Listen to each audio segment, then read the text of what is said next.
Welcome to the virtual towers of Binary Arcadia, where the games go on long into the night. Thank you for joining us for another episode in our series, The Top 10 Games of All Time. If you haven't already, don't forget to go back and check out the proper introduction video for more information. And I hope you enjoy this next game as much as I did.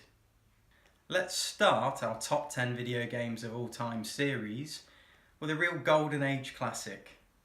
Goldeneye 007 for the N64. Developed by the esteemed Rare and released in 1997, it currently sits at a lofty 96 out of 100 on Metacritic. And fun fact, it was partially conceived as an on-rail shooter inspired by the Sega arcade classic Virtua Cop. Impact: Goldeneye sent shockwaves through the industry at the time by introducing the console audience to first-person shooters. Previously a genre reserved almost exclusively for PC gamers. Rare took the baton from the likes of Doom and ran for miles. The power of the N64 gave Rare the scope to revolutionise. Large 3D levels detailed with rich textures brought the experience of playing Bond to life for gamers the world over. Missions devised with multiple objectives, with some degree of freedom in terms of their execution, really tailored the experience to the individual.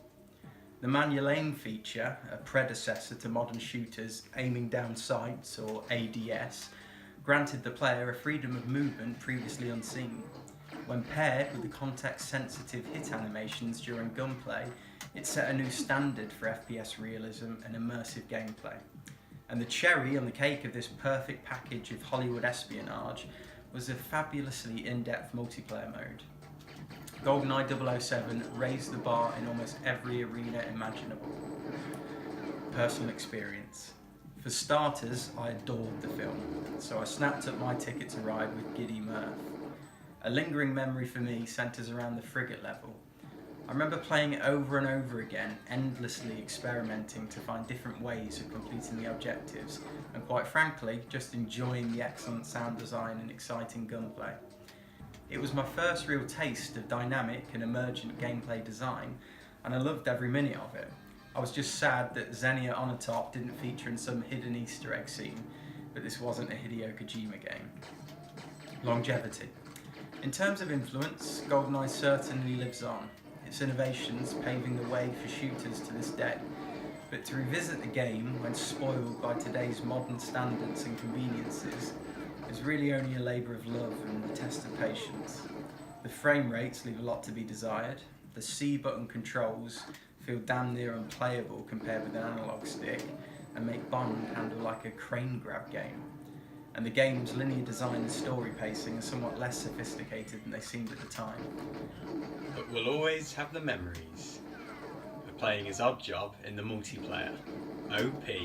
So I'm going to give it an impact of 5, a personal experience of 5, and a longevity of 2, which gives Goldeneye 007 12 out of 15.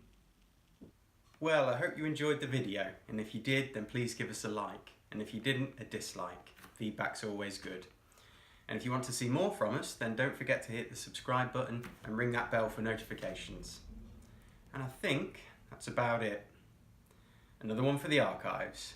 Stamped and completed.